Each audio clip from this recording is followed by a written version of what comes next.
यथार्थ मोक्ष पथ।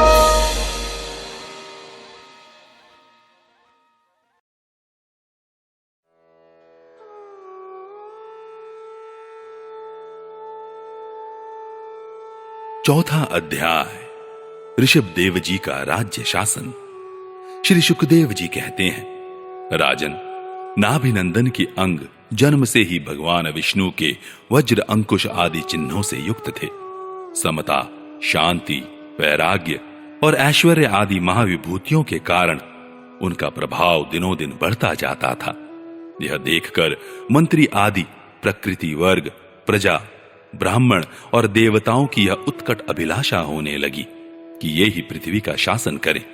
उनके सुंदर और सुडौल शरीर, विपुल कीर्ति, तेज, बल, ऐश्वर्य, यश, पराक्रम और शूरवीरता आदि गुणों के कारण महाराज नाभि ने उनका नाम ऋषभ रखा। एक बार भगवान इंद्र ने ईर्ष्यावश उनके राज्य में वर्षा नहीं की। तब योगेश्वर भगवान ऋषभ ने इंद्र की मूर्खता पर हंसते हुए अपनी योग माया के प्रभाव से अपने वर्ष अजनाब खंड में खूब जल बरसाया। महाराज नाभि अपनी इच्छा के अनुसार श्रेष्ठ पुत्र पाकर अत्यंत आनंद मग्न हो गए और अपनी ही इच्छा से मनुष्य शरीर धारण करने वाले पुराण पुरुष श्री हरि का सप्रेम लालन करते हुए उन्हीं के लीला विलास से मुग्ध होकर वत्स, तात ऐसा गदगद वाणी से कहते हुए बड़ा सुख मानने लगे। जब उन्होंने देखा कि मंत्रिमंडल, नागरिक और राष्ट्र की जनता ऋषभ देव से बहुत प्रेम करती है, तो उन्होंने उन्हें धर्म मर्यादा की रक्षा के लिए राज्याभिषिक्त करके ब्राह्मणों की देख रेख में छोड़ दिया। आप अपनी पत्नी मेरु देवी के सहित बद्रिकाश्रम को चले गए। वहां अहिंसा वृत्ति से, जिससे किसी को उद्वेग न हो, ऐसी कौशलपूर्ण तपस्या और समाधि योग के द्वारा भगवान वासुदेव के नर नारायण रूप की आराधना करते हुए समय आने पर उन्हीं के स्वरूप में लीन हो गए। पांडुनंदन, राजा नाभि के विषय में यह लोकोक्ति प्रसिद्ध है।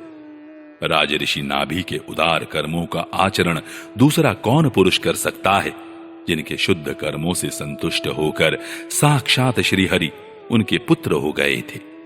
महाराज नाभि के समान ब्राह्मण भक्त भी कौन हो सकता है, जिनकी दक्षिणा आदि से संतुष्ट हुए ब्राह्मणों ने अपने मंत्र बल से उन्हें यज्ञशाला में साक्षात श्री विष्णु भगवान के दर्शन करा दिए। भगवान ऋषभ देव ने अपने देश अजनाब खंड को कर्म भूमि मानकर लोक संग्रह के लिए कुछ काल गुरुकुल में वास किया। गुरुदेव को यथोचित दक्षिणा देकर गृहस्थ में प्रवेश करने के लिए उनकी आज्ञा ली। फिर लोगों को गृहस्थ धर्म की शिक्षा देने के लिए देवराज इंद्र की दी हुई उनकी कन्या जयंती से विवाह किया तथा श्रौत स्मार्त दोनों प्रकार के शास्त्रोपदिष्ट कर्मों का आचरण करते हुए उसके गर्भ से अपने ही समान गुण वाले 100 पुत्र उत्पन्न किए। उनमें महायोगी भरत जी सबसे बड़े और सबसे अधिक गुणवान थे। उन्हीं के नाम से लोग इस अजनाब खंड को भारतवर्ष कहने लगे। उनसे छोटे कुशावर्त, ईलावर्त, ब्रह्मावर्त, मलय, केतु, भद्रसेन, इंद्रस्पृक, विदर्भ और कीकट, ये 9 राजकुमार शेष 90 भाइयों से बड़े एवं श्रेष्ठ थे। उनसे छोटे कवि, हरि, अंतरिक्ष, प्रबुद्ध, पिप्पलायन, आबिरहोत्र, द्रुमिल, चमस और करभाजन, ये 9 राजकुमार भागवत धर्म का प्रचार करने वाले बड़े भगवत भक्त थे। भगवान की महिमा से महिमान्वित और परम शांति से पूर्ण इनका पवित्र चरित्र हम नारद वसुदेव संवाद के प्रसंग से आगे कहेंगे। इनसे छोटे जयंती के 81 पुत्र पिता की आज्ञा का पालन करने वाले, अति विनीत, महान वेदज्ञ और निरंतर यज्ञ करने वाले थे। वे पुण्य कर्मों का अनुष्ठान करने से शुद्ध होकर ब्राह्मण हो गए थे। भगवान ऋषभ देव यद्यपि परम स्वतंत्र होने के कारण स्वयं सर्वदा ही सब प्रकार की अनर्थ परंपरा से रहित केवल आनंद अनुभव स्वरूप और साक्षात ईश्वर ही थे, तो भी अज्ञानियों के समान कर्म करते हुए उन्होंने काल के अनुसार प्राप्त धर्म का आचरण करके उसका तत्व न जानने वाले लोगों को उसकी शिक्षा दी। साथ ही सम, शांत, सुहृद और कारुणिक रहकर धर्म, अर्थ, यश, संतान, भोग, सुख और मोक्ष का संग्रह करते हुए गृहस्थ आश्रम में लोगों को नियमित किया। महापुरुष जैसा जैसा आचरण करते हैं, दूसरे लोग उसी का अनुकरण करने लगते हैं। यद्यपि वे सभी धर्मों के सार रूप वेद के गूढ़ रहस्य को जानते थे, तो भी ब्राह्मणों की बतलाई हुई विधि से साम, दान आदि नीति के अनुसार ही जनता का पालन करते थे। उन्होंने शास्त्र और ब्राह्मणों के उपदेशानुसार भिन्न भिन्न देवताओं के उद्देश्य से द्रव्य, देश, काल, आयु, श्रद्धा और ऋतविज आदि से सुसंपन्न सभी प्रकार के 100 यज्ञ किए। भगवान ऋषभदेव के शासन काल में इस देश का कोई भी पुरुष अपने लिए किसी से भी अपने प्रभु के प्रति दिन दिन बढ़ने वाले अनुराग के सिवा और किसी वस्तु की कभी इच्छा नहीं करता था। यही नहीं, आकाश कुसुमादि अविद्यमान वस्तु की भांति कोई किसी की वस्तु की ओर दृष्टिपात भी नहीं करता था। एक बार भगवान ऋषभदेव घूमते घूमते ब्रह्मावर्त देश में पहुंचे। वहां बड़े बड़े ब्रह्म ऋषियों की सभा में उन्होंने प्रजा के सामने ही अपने समाहित चित्त तथा विनय और प्रेम के भार से सुसंयत पुत्रों को शिक्षा देने के लिए इस प्रकार कहा। 5वां अध्याय, ऋषभ जी का अपने पुत्रों को उपदेश देना और स्वयं अवधूत वृत्ति ग्रहण करना। श्री ऋषभदेव जी ने कहा, पुत्रों, इस मर्त्य लोक में यह मनुष्य शरीर दुखमय विषय भोग प्राप्त करने के लिए ही नहीं है। ये भोग तो विष्ठा भोजी सूकर कुकरादि को भी मिलते ही हैं। इस शरीर से दिव्य तप ही करना चाहिए, जिससे अंतःकरण शुद्ध हो, क्योंकि इसी से अनंत ब्रह्मानंद की प्राप्ति होती है। शास्त्रों ने महापुरुषों की सेवा को मुक्ति का और स्त्री संगी कामियों के संग को नरक का द्वार बताया है। महापुरुष वे ही हैं जो समान चित्त, परम शांत, क्रोधहीन, सबके हित चिंतक और सदाचार संपन्न हो, अथवा मुझ परमात्मा के प्रेम के ही जो एकमात्र पुरुषार्थ मानते हो, केवल विषयों की ही चर्चा करने वाले लोगों में तथा स्त्री, पुत्र और धन आदि सामग्रियों से संपन्न घरों में जिनकी अरुचि हो और जो लौकिक कार्यों में केवल शरीर निर्वाह के लिए ही प्रवृत्त होते हो, मनुष्य अवश्य प्रमादवश कुकर्म करने लगता है। उसकी वह प्रवृत्ति इंद्रियों को तृप्त करने के लिए ही होती है। मैं इसे अच्छा नहीं समझता, क्योंकि इसी के कारण आत्मा को यह असत और दुखदायक शरीर प्राप्त होता है। जब तक जीव को आत्म तत्व की जिज्ञासा नहीं होती, तभी तक अज्ञानवश देहादि के द्वारा उसका स्वरूप छिपा रहता है। जब तक यह लौकिक वैदिक कर्मों में फंसा रहता है, तब तक मन में कर्म की वासनाएं भी बनी ही रहती हैं और इन्हीं से देह बंधन की प्राप्ति होती है। इस प्रकार अविद्या के द्वारा आत्म स्वरूप के ढक जाने से कर्म वासनाओं के वशीभूत हुआ चित्त मनुष्य को फिर कर्मों में ही प्रवृत्ति करता है।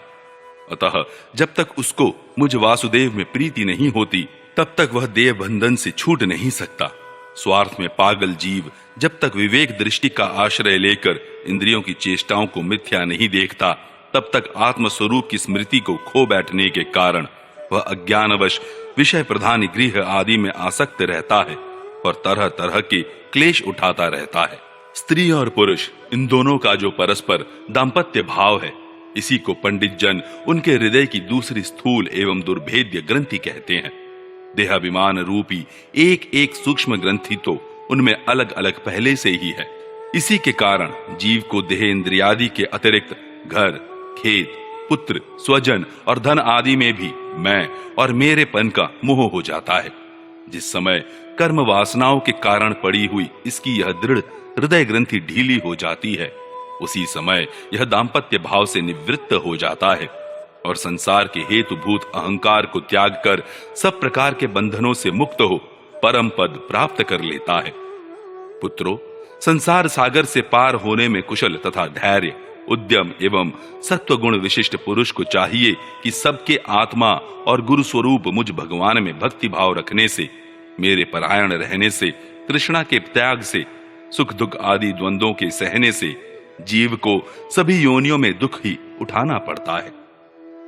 इस विचार से, तत्व जिज्ञासा से, तप से, सकाम कर्म के त्याग से, मेरे ही लिए कर्म करने से, मेरी कथाओं का नित्य प्रति श्रवण करने से, मेरे भक्तों के संग और मेरे गुणों के कीर्तन से, वैर त्याग से, समता से, शांति से और शरीर तथा घर आदि में मैं मेरेपन के भाव को त्यागने की इच्छा से, अध्यात्म शास्त्र के अनुशीलन से, एकांत सेवन से, प्राण, इंद्रिय और मन के संयम से, शास्त्र और सत्पुरुषों के वचन में यथार्थ बुद्धि रखने से, पूर्ण ब्रह्मचर्य से, कर्तव्य कर्मों में निरंतर सावधान रहने से, वाणी के संयम से, सर्वत्र मेरी ही सत्ता देखने से, अनुभव ज्ञान सहित तत्व विचार से और योग साधन से अहंकार रूप अपने लिंग शरीर को लीन कर दे।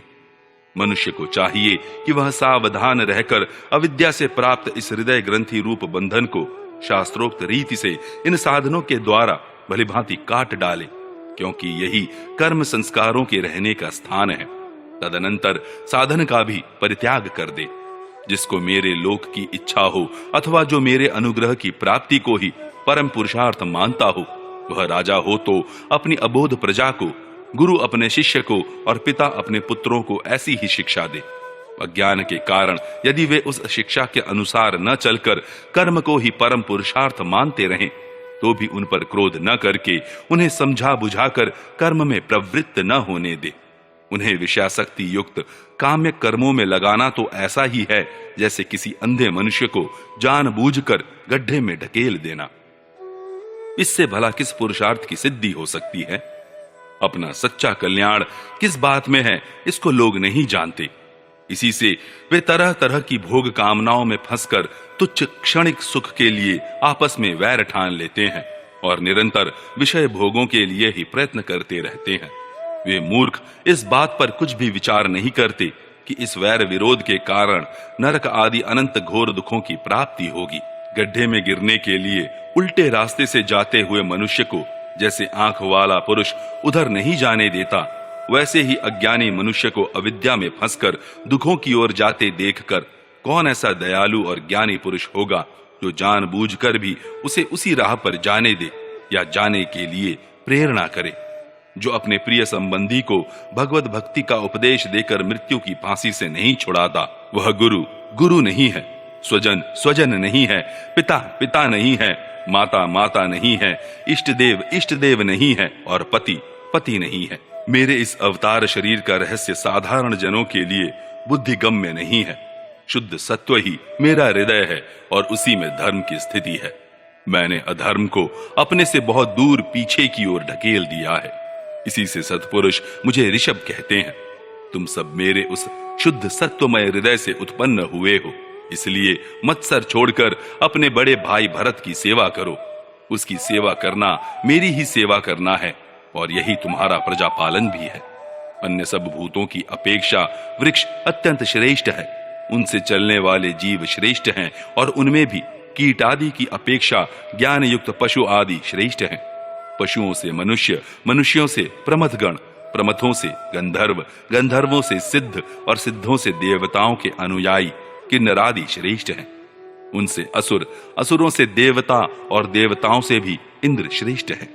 इंद्र से भी ब्रह्मा जी के पुत्र दक्षादि प्रजापति श्रेष्ठ हैं। ब्रह्मा जी के पुत्रों में रुद्र सबसे श्रेष्ठ है। वे ब्रह्मा जी से उत्पन्न हुए हैं, इसलिए ब्रह्मा जी उनसे श्रेष्ठ हैं। वे भी मुझसे उत्पन्न हैं और मेरी उपासना करते हैं, इसलिए मैं उनसे भी श्रेष्ठ हूं। परंतु ब्राह्मण मुझसे भी श्रेष्ठ हैं, क्योंकि मैं उन्हें पूज्य मानता हूं। विप्रगण, दूसरे किसी भी प्राणी को मैं ब्राह्मणों के समान भी नहीं समझता, फिर उनसे अधिक तो मान ही कैसे सकता हूं। लोग श्रद्धा पूर्वक ब्राह्मणों के मुख में जो अन्नादि आहुति डालते हैं, उसे मैं जैसी प्रसन्नता से ग्रहण करता हूं, वैसे अग्निहोत्र में होम की हुई सामग्री को स्वीकार नहीं करता। जिन्होंने इस लोक में अध्ययनादि के द्वारा मेरी वेद रूपा अति सुंदर और पुरातन मूर्ति को धारण कर रखा है, तथा जो परम पवित्र सत्वगुण, शम, दम, सत्य, दया, तप, तितिक्षा और ज्ञानादि 8 गुणों से संपन्न है, उन ब्राह्मणों से बढ़कर और कौन हो सकता है। मैं ब्रह्मादि से भी श्रेष्ठ और अनंत हूं तथा स्वर्ग मोक्ष आदि देने की भी सामर्थ्य रखता हूं, किंतु मेरे अकिंचन भक्त ऐसे निष्प्रिय होते हैं कि वे मुझसे भी कभी कुछ नहीं चाहते। फिर राज्यादि अन्य वस्तुओं की तो वे इच्छा ही कैसे कर सकते हैं। पुत्रों, तुम संपूर्ण चराचर भूतों को मेरा ही शरीर समझकर शुद्ध बुद्धि से पद पद पर उनकी सेवा करो। यही मेरी सच्ची पूजा है। मन, वचन, दृष्टि तथा अन्य इंद्रियों की चेष्टाओं का साक्षात फल मेरा इस प्रकार का पूजन ही है। इसके बिना मनुष्य अपने को महामोहमय कालपाश से छुड़ा नहीं सकता। श्री सुखदेव जी कहते हैं, राजन, ऋषभदेव जी के पुत्र यद्यपि स्वयं ही सब प्रकार सुशिक्षित थे, तो भी लोगों को शिक्षा देने के उद्देश्य से महाप्रभावशाली परम सुहृद भगवान ऋषभ ने उन्हें इस प्रकार उपदेश दिया। ऋषभदेव जी के 100 पुत्रों में भरत सबसे बड़े थे। वे भगवान के परम भक्त और भगवत भक्तों के परायण थे। ऋषभदेव जी ने पृथ्वी का पालन करने के लिए उन्हें राजगद्दी पर बैठा दिया और स्वयं उपशमशील निवृत्ति परायण महामुनियों के भक्ति, ज्ञान और वैराग्य रूप परम हंसोचित धर्मों की शिक्षा देने के लिए बिल्कुल विरक्त हो गए। केवल शरीर मात्र का परिग्रह रखा और सब कुछ घर पर रहते ही छोड़ दिया। अब वे वस्त्रों का भी त्याग करके सर्वथा दिगंबर हो गए। उस समय उनके बाल बिखरे हुए थे, उन्मत्त का सा वेश था। इस स्थिति में वे आहवनीय अग्नियों को अपने में ही लीन करके सन्यासी हो गए और ब्रह्मावर्त देश से बाहर निकल गए। वे सर्वथा मौन हो गए थे। कोई बात करना चाहता तो बोलते नहीं थे। जड, अंधे, बहरे, गूंगे, पिशाच और पागलों की सी चेष्टा करते हुए वे अवधूत बने जहां तहां विचरने लगे। कभी नगरों और गांवों में चले जाते तो कभी खानों, किसानों की बस्तियों, बगीचों, पहाड़ी गांवों, सेना की छावनियों, गौशालाओं, अहीरों की बस्तियों और यात्रियों के टिकने के स्थानों में रहते। कभी पहाड़ों, जंगलों और आश्रम आदि में विचरते।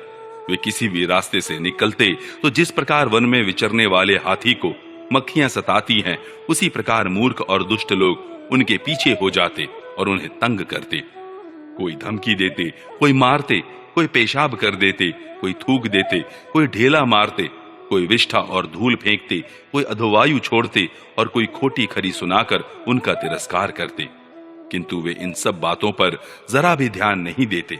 इसका कारण यह था कि भ्रम से सत्य कहे जाने वाले इस मिथ्या शरीर में उनकी अहंता ममता तनिक भी नहीं थी। वे कार्य कारण रूप संपूर्ण प्रपंच के साक्षी होकर अपने परमात्म स्वरूप में ही स्थित थे। इसलिए अखंड चित्त वृत्ति से अकेले ही पृथ्वी पर विचरते रहते थे।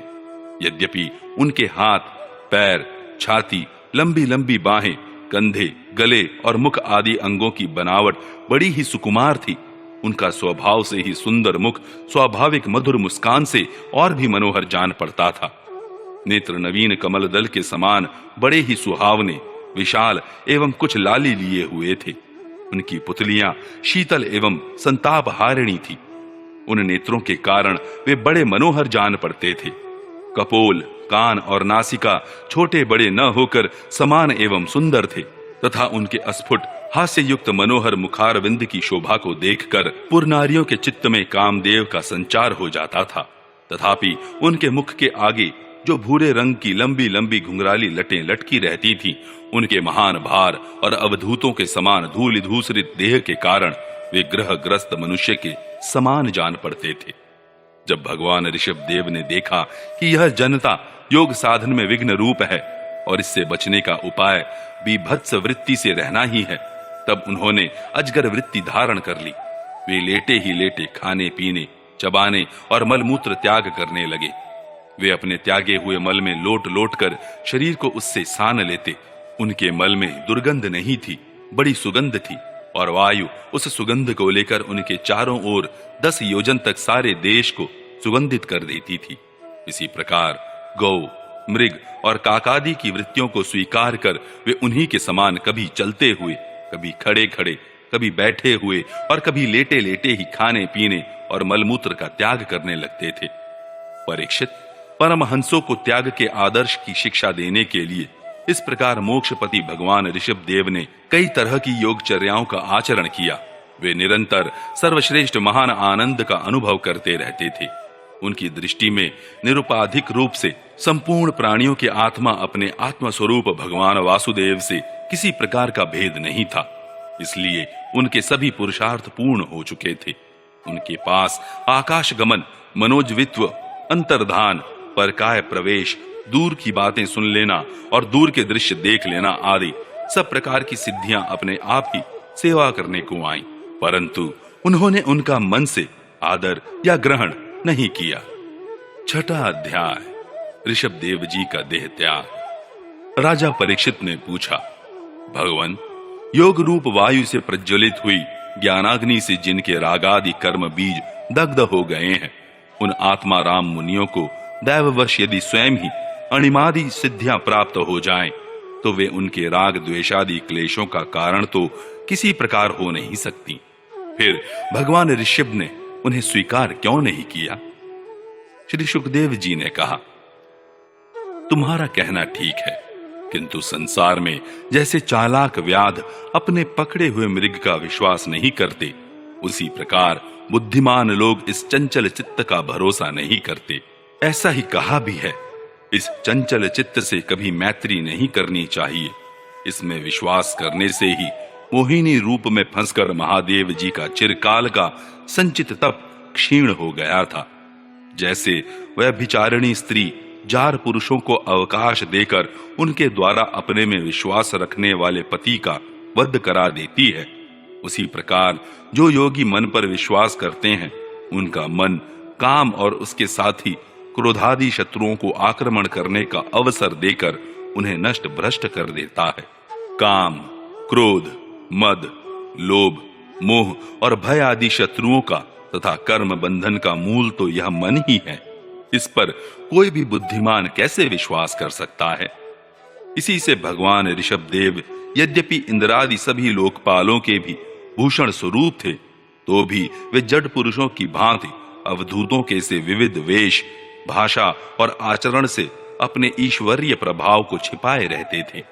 अंत में उन्होंने योगियों को देह त्याग की विधि सिखाने के लिए अपना शरीर छोड़ना चाहा। वे अपने अंतःकरण में अभेद रूप से स्थित परमात्मा को अभिन्न रूप से देखते हुए वासनाओं की अनुवृत्ति से छूटकर लिंग देह के अभिमान से भी मुक्त होकर उपराम हो गए।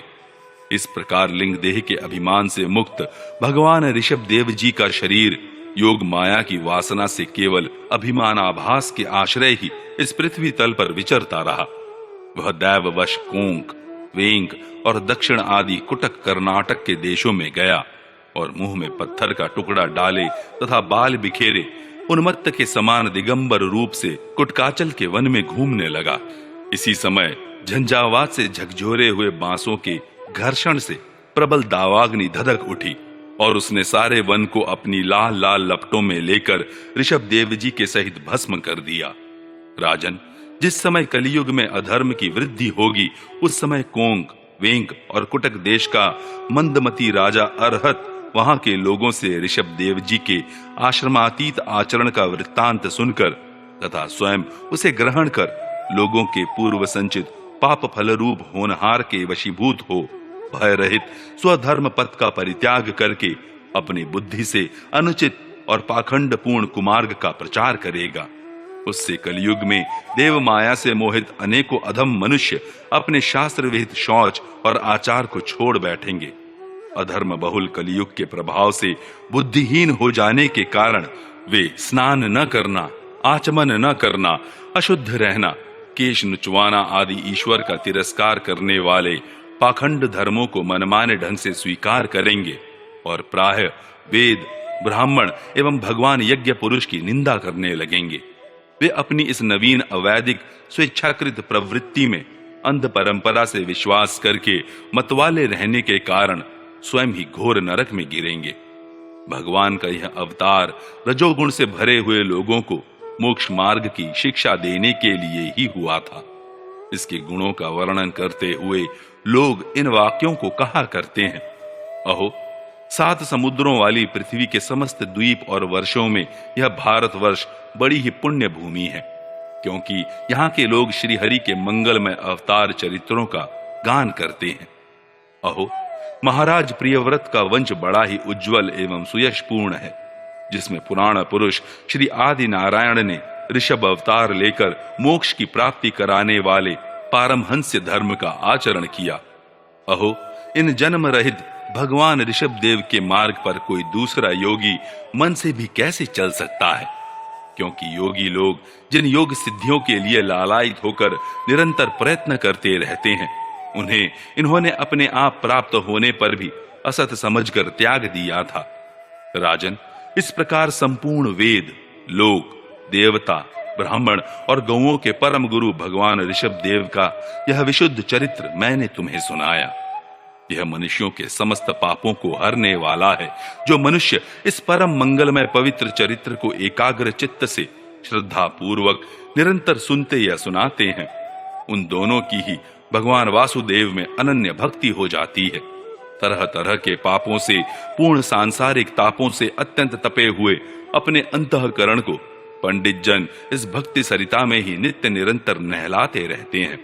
इससे उन्हें जो परम शांति मिलती है वह इतनी आनंदमयी होती है कि फिर वे लोग उसके सामने अपने ही आप प्राप्त हुए मोक्ष रूप परम पुरुषार्थ का भी आदर नहीं करते। भगवान के निज जन हो जाने से ही उनके समस्त पुरुषार्थ सिद्ध हो जाते हैं। राजन, भगवान श्री कृष्ण स्वयं पांडव लोगों के और यदुवंशियों के रक्षक, गुरु, इष्ट देव, सुहृद और कुलपति थे। यहां तक कि वे कभी कभी आज्ञाकारी सेवक भी बन जाते थे। इसी प्रकार भगवान दूसरे भक्तों के भी अनेकों कार्य कर सकते हैं और उन्हें मुक्ति भी दे देते हैं, परंतु मुक्ति से भी बढ़कर जो भक्ति योग है उसे सहज में नहीं देते। निरंतर विषय भोगों की अभिलाषा करने के कारण अपने वास्तविक श्रेय से चिरकाल तक बेसुद्ध हुए लोगों को जिन्होंने करुणावश निर्भय आत्मलोक का उपदेश दिया और जो स्वयं निरंतर अनुभव होने वाले आत्मस्वरूप की प्राप्ति से सब प्रकार की तृष्णाओं से मुक्त थे, उन भगवान ऋषभ देव को नमस्कार है।